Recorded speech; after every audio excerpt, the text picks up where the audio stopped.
Good evening. I hope everyone is positive and well on this Maundy Thursday. It's good to be with you here tonight.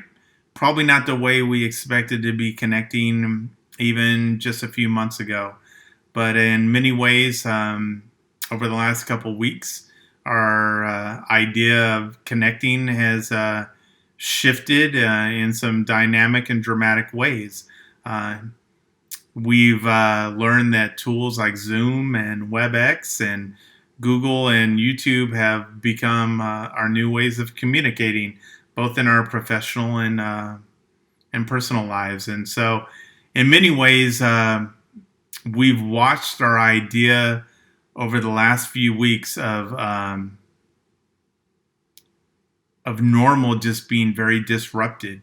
We have this idea, as we look back in our past of what normal was, and we look at our present and we see that normal has shifted, and then we have to wrestle with the uncertainty of what this new normal is going to look like when we get through this, because we know with any kind of challenge there's a beginning, there's a middle, and an end. And as we look at the end or coming out of this, really determining what our new normal is going to look like has us dealing with quite a bit of uncertainty as we look forward. And so, as I started thinking about the message for this evening, the title that really struck with me was this idea of a new normal, and dealing with this idea of what normal is going to be for us in the future. And so on Sunday, and where this came from is that Sean and I were going back and forth a little bit on text messages on some connections I was making with his sermon. And he thought it might be interesting if maybe with the lens of our current circumstances and the pandemic and crisis that we're all facing, if that I took that message that I gave a few months ago, worry, anxiety, and fear, and possibly updated that a bit to these circumstances. And so in some ways I've taken some parts of that, but I'm also kind of trying to parallel what's going on with our current circumstances to maybe what the disciples felt during that week between Palm Sunday and the crucifixion, because I think in many ways, both in our world and what the disciples were facing was some very abrupt disruption to the world that they had considered, and what they thought to be normal had been shifted in some very dramatic ways. And that's really what I want to talk a little bit about tonight. And so, and I got a few slides and some verses that I would like to go through, and I hope it allows us to really contemplate where we're at and how we're dealing with our current circumstances. And the first slide I put here was a time of disruption, and I have two slides here. One for the disciples, and as you look here from day 1 to day 6, you see such an abrupt and disruptive shift to their world as you go from Palm Sunday to the crucifixion, death, and burial, and how difficult that must have been for the disciples as they watched their idea of normal being shifted. And then you turn to our world today in that time of disruption, and you look at our governments are being overwhelmed, our economies are shifting, our hospitals and doctors and nurses and all that they're dealing with. We're looking at people hoarding goods and stores emptied of toilet paper and hand sanitizers, which you can't get anymore. And this idea of house quarantines and not being able to leave your house, and these quick and sudden school and district closures that were only supposed to be for a few weeks have now turned to at least the end of the school year. And we've also seen sports seasons postponed and canceled. And so, in many ways, as that week changed the life of the disciples, I think we're in a time of disruption that's changed our own world. And so, as you start to think about that worry, anxiety, and fear, and even uncertainty we're facing, there's a few verses that I wanted to bring back out of that worry, anxiety, and fear message.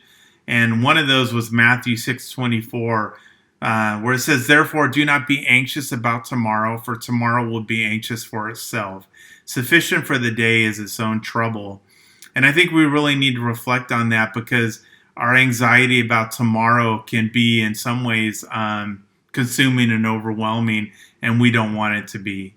And then if you look at Philippians 4:6-7, it says, "Do not be anxious about anything, but in everything by prayer and supplication with thanksgiving, let your requests be made known to God. And the peace of God, which surpasses all understanding, will guard your hearts and your minds in Christ Jesus." And I think for me, that idea of handing everything over to prayer and making it known to God, which sometimes we have a tendency to be like, hey, I'm going to be strong through this. I got this. God, I know you got other worries, so don't worry about me. I'll be able to handle this. And I don't think that's maybe the lens that we need to put upon this, is that we really need to not only be thankful for what God's given us and have some gratitude, but to hand things like our anxieties and our worries and our fears over to Him through prayer, because we don't have an understanding of where this is all going, and we do have uncertainty, and we don't know what God's plan is, but we really have to kind of stand in a sense of faith during this time and prayer, and allow Him to guard our hearts and our minds. And then if you look at Luke 12:25, it says, "And which of you by being anxious can add a single hour to his span of life?" We all know that we still need to be aware of this pandemic and to follow the directions that we've been given, so that we're careful about our health. But in many ways, we know that God's numbered our days before He takes us to be with Him. And so being anxious about this, as Luke says, will not be helpful. And so, and if you also look at John 4:27, it says, "Peace I leave with you, my peace I give to you. Not as the world gives do I give to you. Let not your hearts be troubled, neither let them be afraid." And I think there are a lot of people right now who are very afraid, and their hearts are troubled. And this is a time that we really need to start to think about, how are we turning to Christ and God during this time of deep disruption. And so going back to the anxiety, worry, and fear message, there was different ways or headings that I provided. If you look at the slide here, to help you start to move through those ideas. Those of being which: choose to be joyful, learn to accept less than you think you are due, utilize strategic thanksgiving, put a filter on your mind, and live biblically. And I still think those are just as prevalent today as they were a few months ago, as we probably even through all time. They stand the test of time. But the one I wanted to focus on was the bottom one: to have the faith to move from me to Him. And I think that's really important during this time, because we have a tendency to focus on ourselves instead of turning over these worries and anxieties and fears and uncertainties over to Christ and God.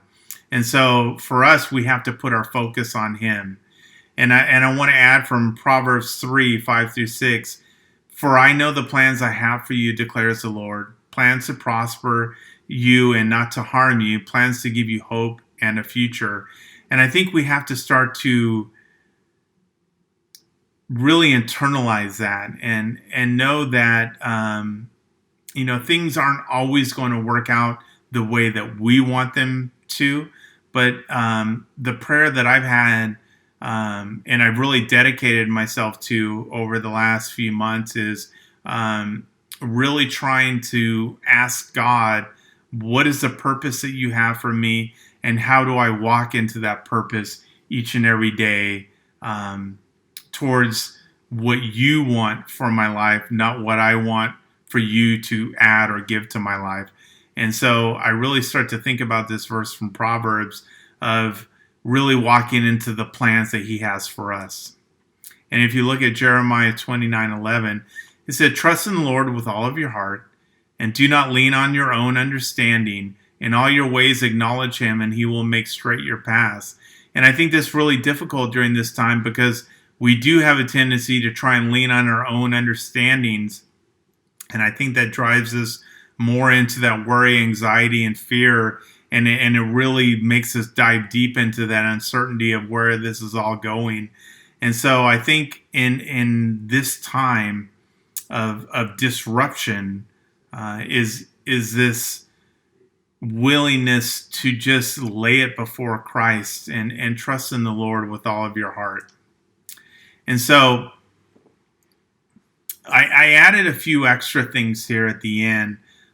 There was a message on Palm Sunday from Pope Francis, and there was a few things that I really wanted to draw out of that I thought were really prevalent for our current circumstances and the disruption that we're facing as we start to think about, the normal and what that new normal will be. And I thought he really had some words of wisdom as we start to think about moving forward.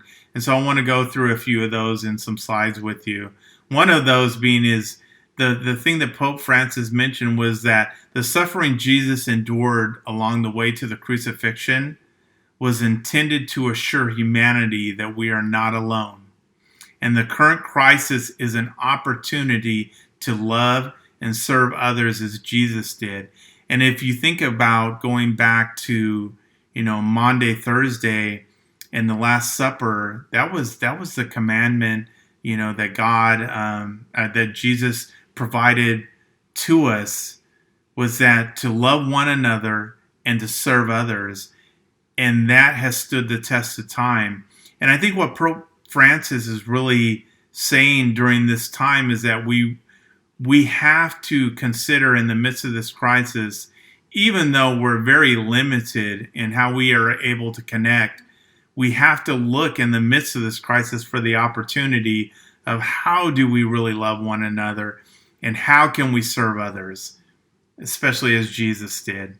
And he added that that is the extent to which Jesus served us. He descended into the abyss of our bitter sufferings, culminating in betrayal, even the feeling of being abandoned by God. And I think some people during this time have this feeling that they've been abandoned by God, or God's left us, or our country. And when you really look at this, and what Pope Francis is saying is that, as Jesus came down as God to be man, he dealt with these same feelings, and he did feel abandoned. And if you look at this next one, it said Jesus suffered extreme desolation in his prayer, shown by his exclamation on the cross of, my God, why have you abandoned me?" And so I think we have to be aware that we can have feelings that, where is God during this time? And I think we have to be aware that he's there, and he hasn't abandoned us, and he will walk with us through all time. And if you look at the next part that Pope Francis brought forward on Palm Sunday, he said, like many struggling with fear and uncertainty, Jesus himself experienced total abandonment in a situation he had never before experienced in order to be one with us in everything. And so what Pope Francis is really bringing out is that Jesus experienced these same feelings that we're experiencing, and that he went through that so that we can know that he understands the feelings that we're dealing with, and that we have to learn to trust in him and hand it over to him, these worries, these anxieties and fears and uncertainties. And he adds that Jesus did this purely out of love, that Jesus was crucified, and God did not deliver him from the suffering, but upheld him and strengthened him in it. So we don't know what God's plans are for us as we move forward through this crisis and this pandemic. but we can also have this trust that even though we don't know what's going to happen, that God will still strengthen us and support us and walk with us through this time. And then I like what he adds here is he says that we were put in this world to love him and our neighbors. Everything else passes away and only this remains. This crisis is a summons to take seriously the things that are serious and not to be caught up in those that matter less, to rediscover that life is of no use if not used to serve others. And so it's going back to that commandments during the Last Supper of love one another and serve others. And Pope Francis continues, when we have our back to the wall, when we find ourselves at a dead end with no light and no way of escape, when it seems that God himself is not responding, we should always remember that we are not alone, that he's always with us. And God saved us by serving us. We often think we are the ones who serve God, but God is the one who freely chose to serve us, for he loved us first. So Jesus served those around him not only by washing the disciples' feet on Holy Thursday, but through his own death, during which he took on the punishment of humanity's sin without complaining. And so during that Palm Sunday message, Pope Francis urged families, many quarantined at their home, to stand before the crucifix and ask God for the grace to live in order to serve. And may we reach out to those who are suffering and those most in need. May we not be concerned about what we lack, but what good we can do for others.